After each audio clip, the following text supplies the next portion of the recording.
Occupy Albuquerque protesters are still looking for someplace else to demonstrate after being kicked off the UNM campus. But they're also asking the ACLU to help them get back on campus. News 13's Jessica Garate is live at Yale Park. Jessica?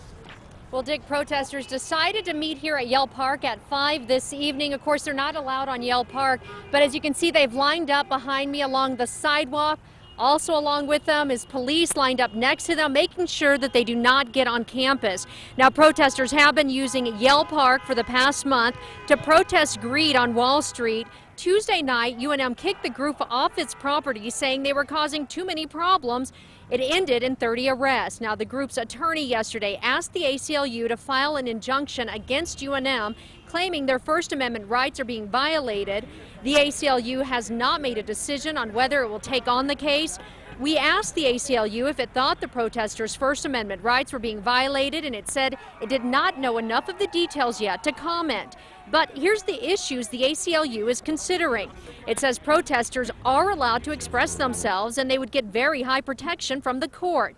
But the ACLU also says the government does have the ability to place reasonable limits that are not based on the ideas being expressed. I think we do believe that there is a First Amendment question at stake here, and that indeed the protesters have a right to be on UNM property to express themselves around this issue.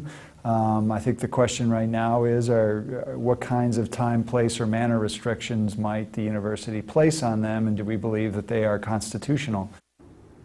Now, the protesters say they really do want to stay here, and they say they'll be here as long as it takes, and they're still looking at another area, but so far this is the best area that they say they have found. You can hear a lot of support, a lot of people honking. Now, if the ACLU decides to file an injunction, it would get a temporary restraining order against UNM and ask a judge to intervene. Dick? All right, thank you, Jessica. The Civil Liberties Union expects to decide by tomorrow whether they will take on this case.